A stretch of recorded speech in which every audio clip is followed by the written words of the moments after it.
que você me deu, eu deixei aí dentro. Você pega para mim?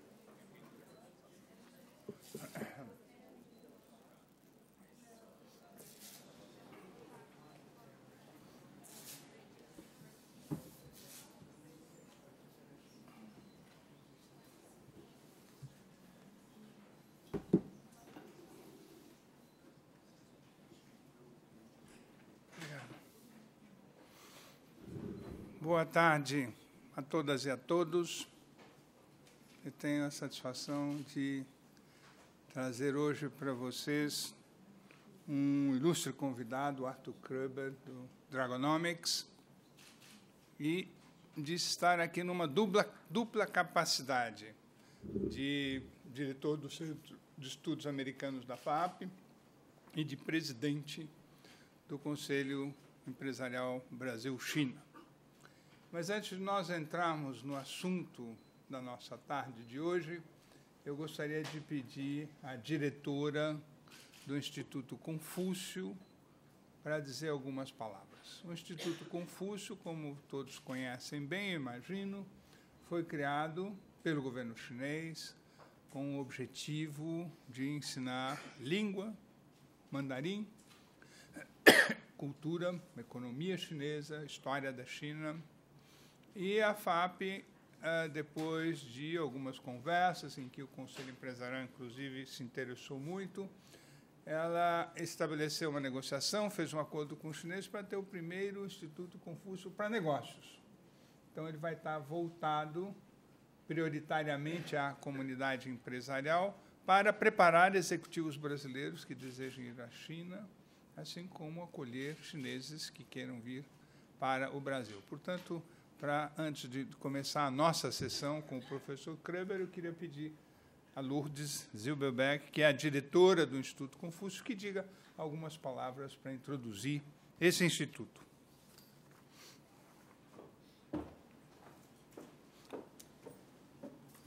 Obrigada, embaixador. Boa noite a todos. Good evening, doctor. Welcome to FAAP and welcome to Brazil.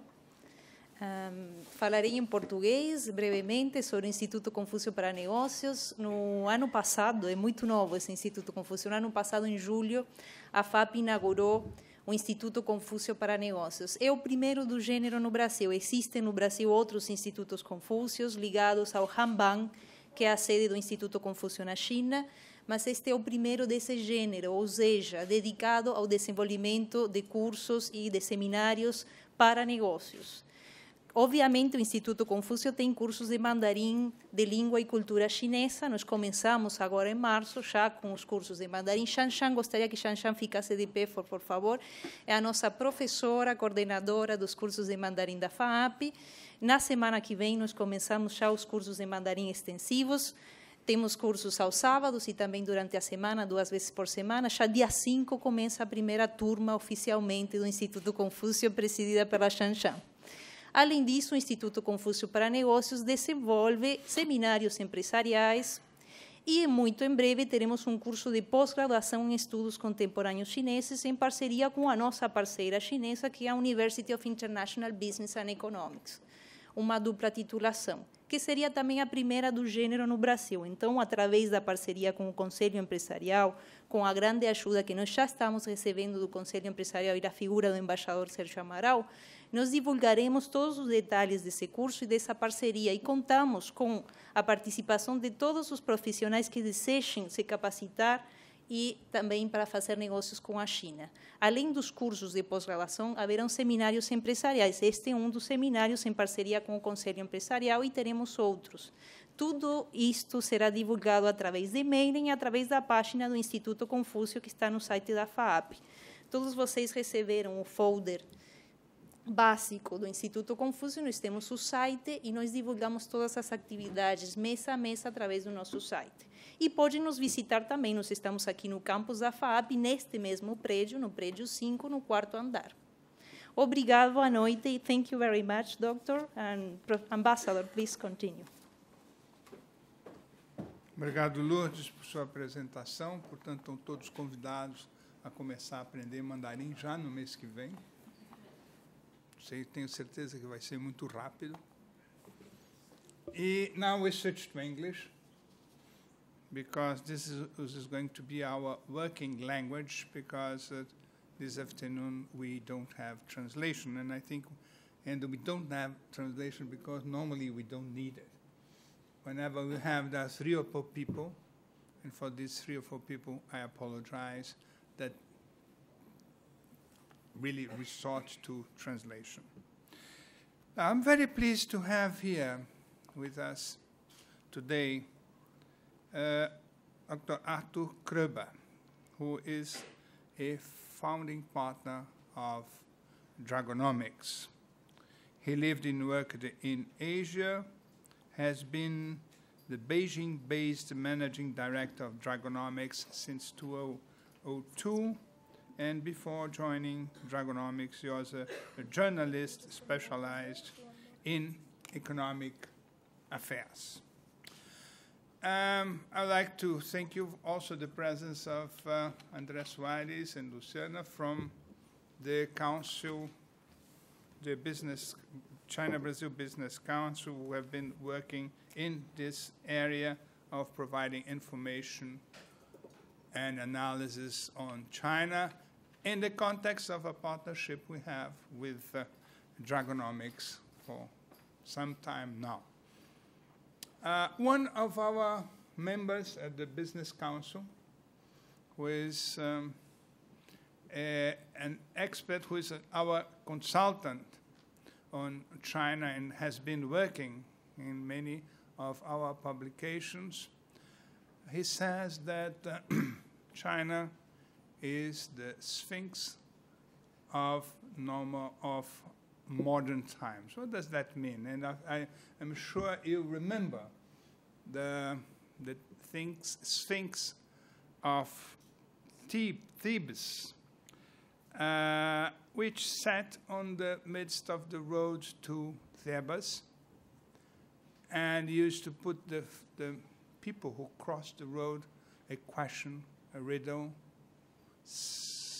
and before saying the riddle, she used to say, "Try to decipher me, or I will devour you."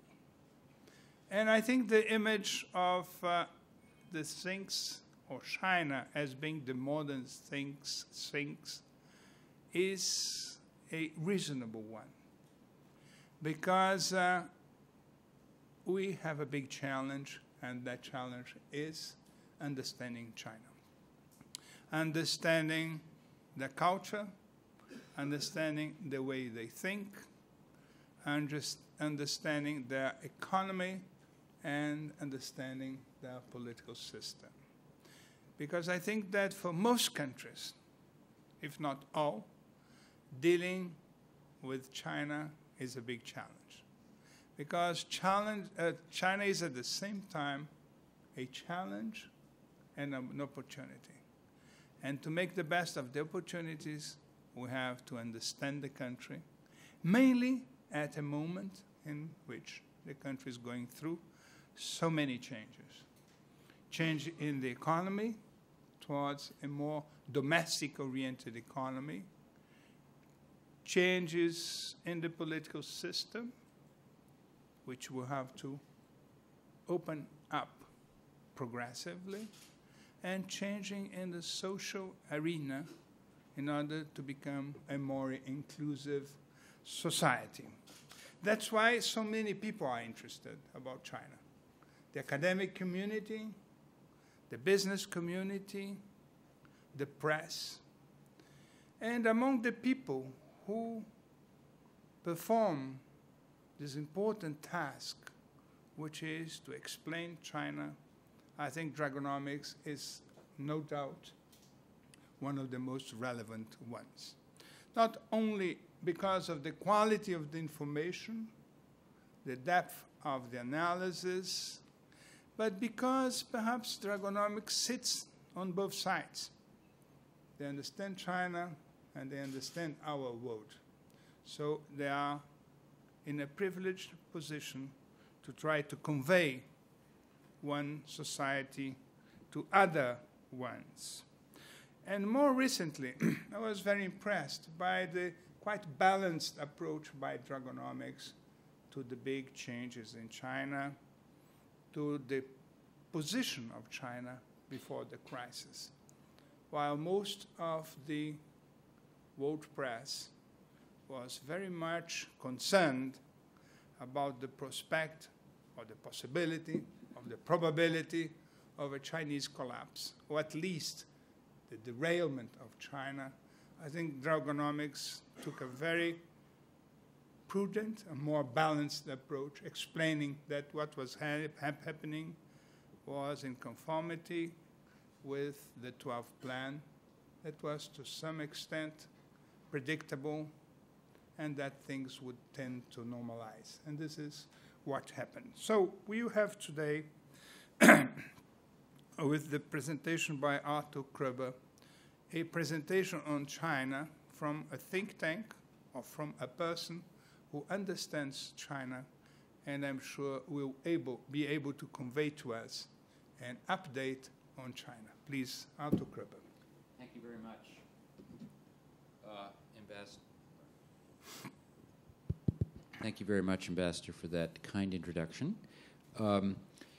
I've prepared a talk today called China's New Growth Model, in which I'm going to try to describe the transition that China is going through, both economically and politically.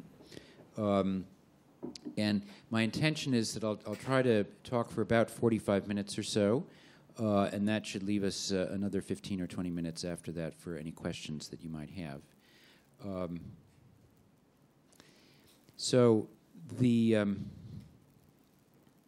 I'm going to try to cover a lot of ground because China is a large and complicated place, and every time you start talking about one problem, you get led into another problem, and all of the things are interrelated. But I'm going to try and make it as simple and clear as I can. And the basic points that I want to address are up here, but they really boil down to a single point. And that point is that China is at a stage in its economic development where it has to make a fairly substantial transition from what you could call the capital mobilization stage of growth to what you could call the capital efficiency stage of growth. And what I mean by that is that for pretty much the last 20 years, the main task of the Chinese economy has been to install the infrastructure and the basic industry that's required to create a modern industrial economy. And they've been extraordinarily successful in doing so. And when you're in this process of just laying out this basic infrastructure, the main task for the country is simply to mobilize capital on a very large scale and make sure that it essentially gets installed properly. The efficiency with which that capital is used is not really the most important consideration for policymakers. The main thing is just to get a lot of capital and put it to work. And that phase, lasts a certain amount of time. And in China, because it's a very large country, that phase lasts longer than is typically the case. But inevitably, it comes to an end. And as it starts to come to an end, it's pretty natural for economic growth to start to slow down because you can no longer get growth simply by installing new capital and combining it with your labor force. You have to instead generate growth by increasing the productivity of the capital that you have. And this is a very difficult transition because obviously the process of mobilizing a lot of capital and the process of learning how to use capital more efficiently, those are very different types of tasks. And they require very different skills. So the risk clearly is that as you're trying to make this transition, you don't get it right, and instead of a gentle slowdown in growth, you get a much more dramatic collapse in growth. Or you get some kind of economic stagnation. Another possibility is that because typically the capital mobilization stage of growth involves a very high concentration of debt, often at low interest rates. This is certainly the East Asian model of growth that China has pursued. As you move to the more capital efficiency stage of growth, interest rates rise, and the companies and the government entities that had borrowed a lot of money in a low interest rate environment suddenly find themselves unable to cope with a higher interest rate environment, and there's a risk of a financial dislocation. So this transition is necessarily a somewhat complicated one. I am reasonably confident, however, that over the next several years, China will be able to make this transition relatively smoothly. And the reason for this are, first of all, that the one thing that has unified Chinese governments over the last 30 years under a succession of different leaders is that they have always placed economic growth at the top of their priority list. And that is not always the case in developing countries. In Asia, the best example, counterexample, is India, which is a country that's similar to China in many ways in terms of its population and potential. And in India, for various reasons, the government has never been unambiguous in its embrace of economic growth as the principal priority. In China, I think one of the reasons for this is that the legitimacy of the government, the communist government, is very closely tied to economic performance, because they have no legitimacy from elections or a democratic process. They really only get their legitimacy from being able to deliver consistently a higher standard of living and a broader range of goods and services to their citizens. So the maximization of economic growth is very closely tied to the longevity of the regime.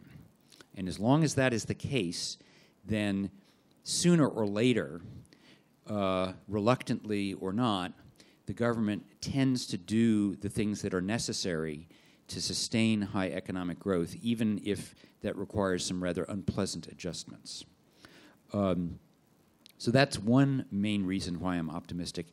The second reason that I'm optimistic is that if you look at the development of China over the last 30 years, many of the most important policy changes have not come from the top down, from government deciding we should do things this way and then the people following.